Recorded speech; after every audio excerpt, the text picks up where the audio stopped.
All right, today we're tackling a huge idea, maybe the foundational idea, the self. We're going to dig into a question that philosophers have been wrestling with for, well, centuries. It's a question that really gets to the core of how we understand, everything. So let's just jump right in. And I'm serious, take a second and really think about this.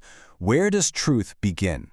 I'm not talking about just any old fact, but that rock-solid foundational truth that you can build your whole worldview on. Where's the starting line? I mean, that is a massive question, right? But what if the answer isn't some big secret hidden out in the cosmos? What if the starting point is actually the closest thing imaginable? Right here, inside your own head. What if the foundation of all truth is you? This idea, it's got a really powerful history. A lot of great thinkers, people like Descartes, basically started a revolution in philosophy with this very concept. They argued that before you can be sure of anything out there, you've got to be sure of the person doing the knowing, you. The whole journey to truth, they said, has to start by turning inward, with your own consciousness, your own experience. And this isn't some new agey thing, not at all. This idea goes way, way back. We're talking over 1,500 years ago. The philosopher Augustine was saying the exact same thing. Do not go outward, he said, return into yourself. It's this message that's echoed through the centuries. If you want to find truth, the path starts inside. Okay, so here's the crucial part to get. Self-knowledge isn't the final destination in this way of thinking. Nope. It's more like the front door, the essential gateway. The idea is, before you can claim to know anything else for sure, you first have to get a handle on the I that's doing all the knowing. It's step one, the absolute can't skip it first. But, and this is a big but, here comes the twist. If you actually follow this path all the way down, you eventually hit a wall. A pretty big one. This whole inward journey, it doesn't just go on forever. It hits a boundary, a really fundamental problem that kind of throws a wrench in the whole idea. All right, let's break this problem down, because the logic is actually pretty fascinating when you see it laid out. It happens in 4 steps. Okay, so step 1, you start with the big idea. I am the ground of truth. Make sense? Step 2 follows right from that. Therefore, truth depends on me. Still with me? Okay, now here's where it gets tricky. Step 3, what depends on me leads to this really critical conclusion in step 4, cannot obligate me. Whoa, that right there, that changes everything. And this is such a great way to think about the paradox you've created. If you are the ultimate source of truth, you've kind of put yourself in a really weird spot.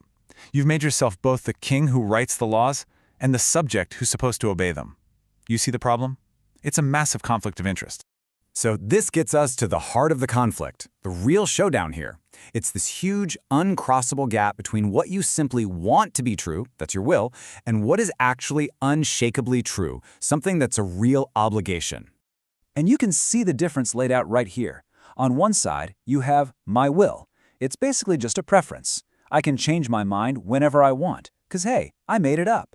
But then look at the other side, obligation. That's totally different. It's binding. It has real authority. And why? Precisely because I didn't make it up. Its power comes from the fact that it's from somewhere outside of. And this quote just hits the nail on the head.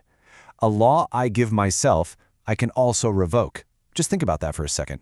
If you decide something's your duty on Monday, what's to stop you from deciding it's not your duty on Tuesday? Nothing. That's not a real obligation. It's just your personal preference dressed up in a fancy costume pretending to be a duty. So here's the big punchline of this whole line of thinking. That path we started on, the one that was supposed to be a search for rock-solid objective truth, it doesn't actually end there. When you make the self the one and only authority, the journey doesn't end in truth, it ends in will. Just my will, my preference, whatever I decide. And that leads us to this incredibly simple but powerful conclusion. A foundation that you yourself can just decide to yank out from under your own feet whenever you feel like it, well, that's not a foundation, is it? It's more like a rug you've decided to stand on for a little while. So where does that leave us? Let's go all the way back to Augustine for a minute. Remember how he said to turn inward? Well, here's the thing. The key insight is that he never meant for us to just stay there. That turn inward was always supposed to be the start of the journey, not the end of the line. Okay, let's wrap this up and put it all together. The journey inward? It's absolutely necessary. You can't skip that step.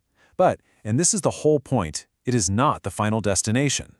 The real takeaway here is that the self, when it's truly searching for truth, is looking for something above itself. A truth that it didn't invent and has no power to cancel.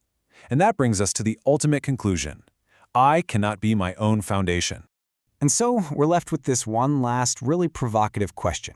If that essential journey into the self is just a path and not the destination, well, it begs the biggest question of all, doesn't it? Where does that path actually lead? And that is something to chew on.